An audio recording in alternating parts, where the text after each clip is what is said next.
दोस्तों, पापांकुशा एकादशी इस बार 13 अक्टूबर को है। इस दिन लोग भगवान विष्णु की पूजा करते हैं और विधि पूर्वक व्रत रखते हैं। सनातन धर्म में सभी एकादशियों को बहुत महत्वपूर्ण माना गया है। इस समय अश्विन महीना चल रहा है। इस महीने में शुक्ल पक्ष में आने वाली एकादशी को पापांकुशा एकादशी के नाम से जाना जाता है। इस दिन लोग पूरे विधि विधान से व्रत रखते हैं और भगवान विष्णु की पूजा अर्चना करते हैं। ऐसी मान्यता है कि इस दिन भगवान विष्णु को सबसे प्रिय तुलसी भी उनके लिए व्रत रखती है। यही वजह है कि इस दिन तुलसी को जल नहीं दिया जाता। कहते हैं कि इस दिन तुलसी को जल देने से उनका व्रत खंडित हो जाता है। इसलिए पापांकुशा एकादशी के दिन तुलसी को जल नहीं देना चाहिए। इस दिन भगवान विष्णु को तुलसी के पत्ते अर्पित करने से भगवान विष्णु बहुत प्रसन्न हो जाते हैं। तो दोस्तों, आज की वीडियो में हम देखेंगे पापांकुशा एकादशी की तिथि और मुहूर्त, और पापांकुशा एकादशी की पूजा विधि और पापांकुशा एकादशी का महत्व। साथ में हम यह भी देखेंगे कि पापांकुशा एकादशी पर हमें क्या करना चाहिए और क्या नहीं करना चाहिए।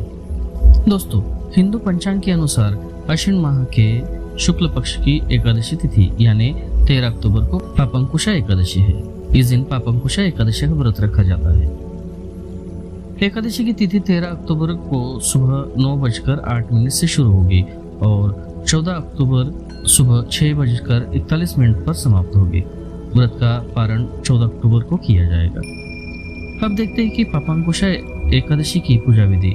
एकादशी के दिन सुबह सबसे पहले शुचिर्भूत होकर व्रत का संकल्प लेना चाहिए। संकल्प लेने के बाद लकड़ी की चौकी पर पीला कपड़ा बिछाकर उस पर भगवान विष्णु की मूर्ति रखनी चाहिए।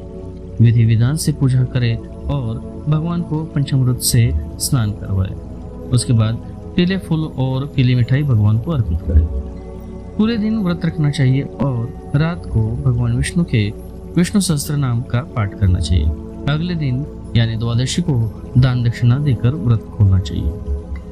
अब देखते हैं पापांकुशा एकादशी का महत्व। ऐसा माना जाता है कि पापांकुशा एकादशी का व्रत करने से 1000 अश्वमेध यज्ञ और 1000 सूर्य यज्ञ के बराबर फल मिलता है। इस व्रत को रखने वाले को 1000 अश्वमेध यज्ञ और 1000 सूर्य यज्ञ के समान फल मिलता है। इससे साधक के जीवन में हमेशा खुशहाली बनी रहती है। इस दिन भगवान विष्णु के पद्मनाभ रूप की पूजा की जाती है। भक्तों को इस दिन सात्विक भोजन करना चाहिए और पीले वस्त्र धारण करके पूजा करनी चाहिए। ऐसा करने से भक्तों को मनोवांछित फल मिलता है। इस दिन भगवान विष्णु के पद्मनाभ स्वरूप की पूजा करने से जीवन में सुख समृद्धि आती है।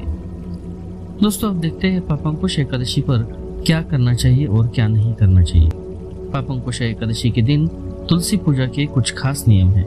ऐसा माना जाता है कि इस दिन माता तुलसी भगवान विष्णु के लिए व्रत रखती है। इसलिए इस दिन तुलसी में ना तो जल चढ़ाए ना ही दीपक लगाए।